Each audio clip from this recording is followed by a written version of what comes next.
Hey everyone, it's the Detective back again with another Bakugan review, and this is a really special one.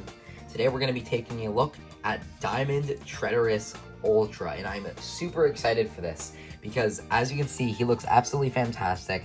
This was actually one of the Bakugan that I got to hold in my hand at the Invitational, and just seeing a Ultra Bakugan that was so translucent, I don't even think there's a single standard, like, solid black plastic piece on this entire Bakugan, and it looks so good. So yeah, the new waves of the Fusion Force stuff has started to show up. This is actually in the first wave of Ultras. Of course, this in itself is not a Fusion Ultra, but if we go down here, you can see Diamond Tretorous.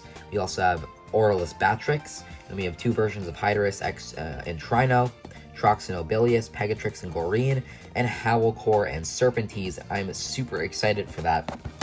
Now, these started showing up on Walmart and eBay and Amazon, but nonetheless, I've been talking for too long. Let's bust this guy open and take a look at all the stuff inside this set. So this is everything that you get in the set. Of course, you get the cards and the gate trainer. Really excited to look at those. You have the fold-up sheet and the how to play guide and the two Baku cores. We're going to set everything aside for now. Take a look at the ball form, and it looks so good. Just seeing an Ultra Bakugan in this translucent plastic, that is just, it's so cool to see.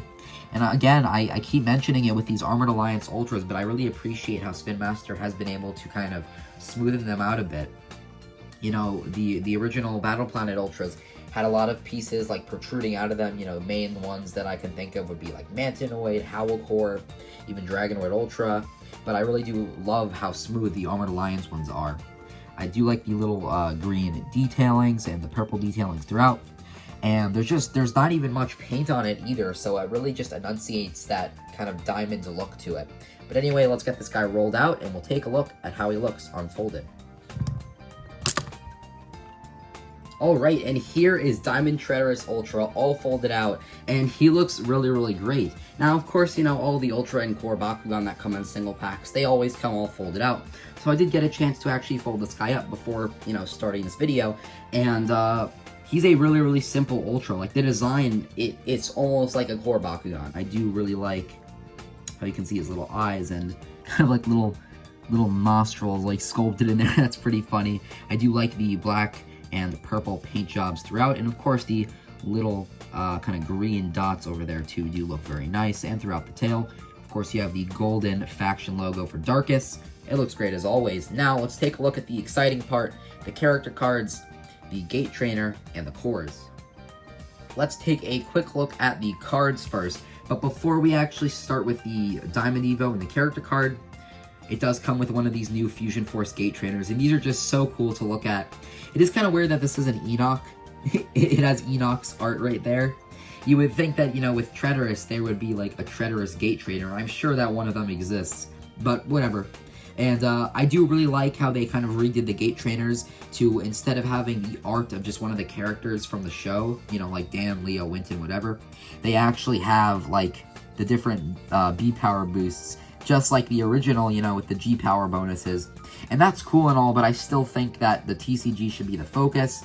I guess it's kind of cool, though, that the toy battling game is getting a bit of depth, but again, the TCG comes above all. But nonetheless, it is super nostalgic and super cool to see these cards like this. The backside is still the same, though, so of course, if you have a bunch of these, you can set it up to have basically a simulated high matrix. And then, of course, the Diamond Tretorous Evo. I don't think this one is that good, to be totally honest. It's a 1600 with 8 damage for 6.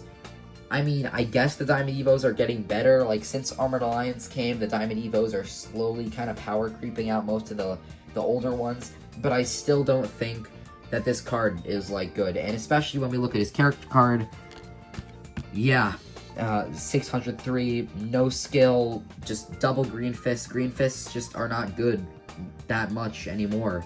Like, they're good for certain effects. If he had a skill that was like, oh, land on green fist, get like 5 damage or something, I don't know, even that wouldn't be too good. But just green fists are like some of the more weak Baku cores, so it's really a shame to have, you know, a Bakugan like this in the original faction, you know, in Darkus, and just not be too good. It just kind of sucks, to be honest. I definitely think that he's outclassed by a bunch of other Darkus Bakugan that are out right now. Nonetheless, though, it is still very cool to have him. Alright, so of course, Tretorous does come with these 2 Green Fist cores.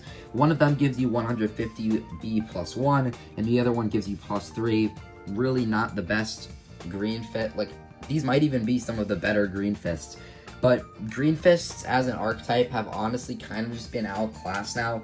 And at any point, like in the current meta and in the current, like, power creep that we're slowly getting into, Green Fists, especially Bakugan like this, which have 2 Green Fists, don't have any other good skills and don't have really high B power or good evos. I don't actually know if Tretorous has an evo. If he does, and if it's good, let me know, but I feel like I would have heard about it by now. So, unfortunately, I just don't think that this Bakugan is all too good, and, you know, these cores are okay, I guess. So guys, that was my review on the Diamond Tretorous Ultra, and I will say that this is definitely a great Bakugan if you're a collector. You know, it's a diamond, it looks fantastic, and it also comes with one of the new gate trainers for anyone who likes those. And don't get me wrong, I love them, but this Bakugan itself just is not very good in the card game. If you're in your store and you see the diamond version of this, then you probably should buy it because it's a diamond and they're generally rare, and especially with this new wave coming out and the fact that there's the virus going around, it's just getting harder and harder for stores to get stuff, and as such, if you find this in your store, you're a pretty lucky guy. Nonetheless, though, if you go in your store and you find the standard Darkest Tretorous Ultra, unless you're a collector or you just think that it looks fantastic in Darkest, I frankly would not recommend you get it. I'm pretty sure that there's at least one other Tretorous Ultra out there, you know, in some other faction, which is decently good, at least in the card game. But, you know, 603 with double Green Fist just is not good enough anymore. If this was released at the beginning of Battle Planet, maybe it would be kind of good, but I just don't think it's that good anymore. Again, though, if you would like to disagree with my opinion on this, definitely let me know why, and who knows, maybe there's just some evo that I just have not heard about for this guy other than the diamond. But anyway, guys, thank you so much for watching this video. I'm the Detective, and I will see you in the next one. Peace out.